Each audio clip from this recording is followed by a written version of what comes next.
Hello, it's Nikki. Welcome back. In 2012, yes, we're going back that far, I began my coaching certification and I finished it in 2013. And around that time, there were so many networking events, panel, entrepreneurship, and I just felt like I was out and about the whole time. I used to get really good goodie bags as well. So I'd go to the British Library, or I went to see Arianna Huffington doing a book signing, like so many different places all around London.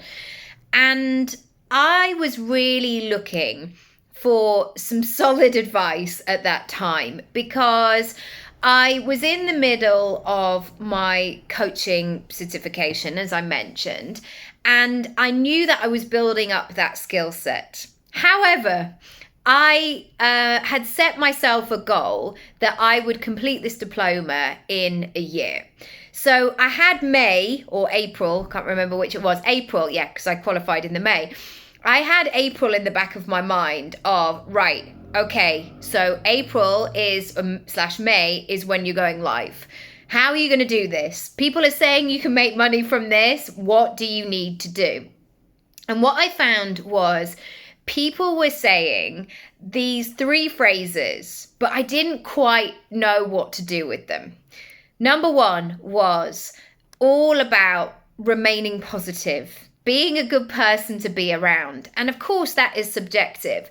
But it really made me think, okay, what are the things that make me feel good? Because on the other side, there were people who were like, just sit at your laptop for 16 hours a day and you'll get results.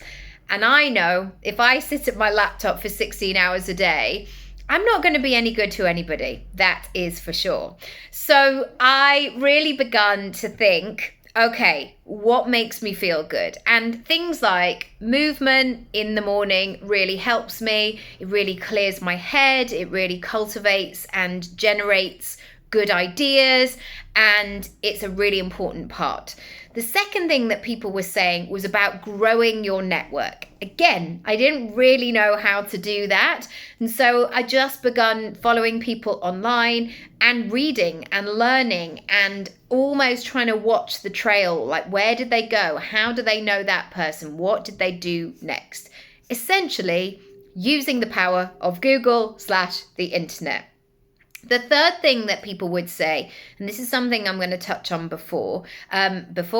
now, is money-making activities. Everybody used to talk about the importance of focusing on money-making activities. And in the beginning, I thought, I don't know what that is though. What am I supposed to do? Am I supposed to go out with a sandwich board round me up and down the street saying, hi, come and buy a coaching session with me? And this is something that I know that my clients really struggle with, because also making money and selling and putting yourself out there can be quite challenging sometimes, because you don't want to come across as sleazy. And certainly in terms of something like coaching, I don't want to go up to people and slide into people's DMs going, hi, you look like you could do with some coaching. I actually had that happen to me many, many years ago, where somebody sent me an email who had analyzed like all of my pictures and life online and basically gone into detail about my kids. And I think I just had Oscar at the time, about my child, a picture that she didn't think that I looked very happy in. Like it was really creepy. So I definitely hadn't done that before, and I definitely will not do that afterwards, because as the receiver, it felt very, very invasive. And so what I now do, sorry, just having a little stretch, because I keep getting cramp in my foot. Does anybody else have that? Anyway, I now think about money-making activities in terms of, if making a sale, if welcoming a new client or a customer is at the end of a route, is the end of a journey, just in terms of the selling process, it's just the beginning of the next one, of course. What do they need to know? in order to get to the end point of that decision.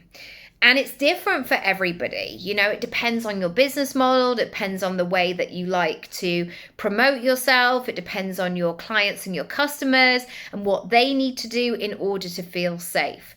But that is always a follow-up question. And it's the strategy work that I do with my clients, really working out. So if the sale is this at the end of here, what do we need to put in place to show that you are ready and available and brilliant and can welcome that person at the end here? How does that sit? How does that feel? When I talk about money making activities,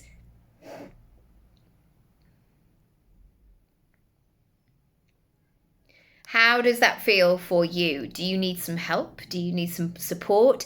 Do you feel like maybe you need to try some new things? Because I know at the beginning of 2022, people were not spending and purchasing in a way that, or even looking for things in a way that they had done previously. Unfortunately, I clocked that early on of like, oh, right, okay, I need to make some moves here. But I know for some people, they were really trying to do all the things that they've done before. And I think sometimes if you want to be in business and creating your own career for a long time, you have to be willing to be flexible, to move with the times, to really feel out what's going on in the culture and make switches accordingly for your own business. To find out more about how I can help you, drop me a message. You can find out more about my strategy sessions down below, and I'll catch you next time. Lots of love. Bye.